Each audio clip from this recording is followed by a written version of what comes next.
ต่ำก็ตามเขา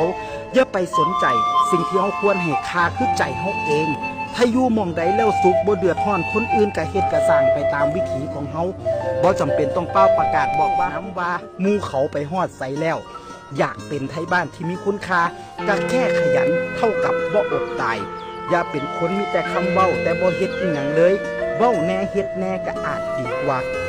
ในเมื่อย่างน้ำห้อยไม่แล้วยังบ่ไปฮอดใสหลายชีวิตก็เลยอ่านอวยกับใจมาพึ่งพิงพึ่งพาห้อยเก่าที่เขาเฮ็ดวิถีท้องถิ่นพาอยู่รอดปลอดภัยในถิ่นฐานบ้านเกิดผ่านยุคผ่านสมัยบ่ร่ำรวยหรูมาแล้วนับบ่ถ้วนการออกข้างบ้านแล้วกลับมาอยู่มันก็บ่ได้เฮ็ดให้คนลำบากสู่คนดอกถ้ายังขยันทำมาหากินขนาดผู้เฒ่าผู้แก่น้ำบ้านก็ยังบ่หยุดเฮ็ดงานอีพออีแม่ออกเฮ็ดเบียกอยู่ซุมื้อเลี้ยวแรงมันยังไหวหัวใจยังสู้บ่ฮู้สิหยุดได้จังใดถ้าบ่ไหวอีหลีปุละวะจังได้เซาลูกเต้าออกไปเฮ็ดงานมีเงินส่งกลับมาก็บ่แม่นว่านั่งขอนอนขอรอรับเงินส่งเงินโอนอย่างเดียวดอกพากันเฮ็ดกันสร้างอยู่คือเก่า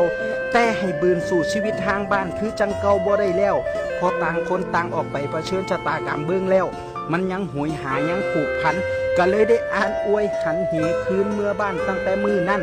คิดฮอดสุหม่องสุขแก่ที่เคยไปสู่ชีวิตคิดฮอดสุคนที่เคยห่วมทุกข์ห่วมสุขบางคนเคยผูกพันก็ค่อยๆห่างกันออกไปคนใหม่กับผ่านเข้ามาพบพ่อเพื่อพ่อใหม่มันก็คือกันกับชีวิตไทยบ้านเฮานี่ล่ะหนีออกจากบ้านเพื่อหาทางกลับบ้านออกไปเพื่อกลับมาใหม่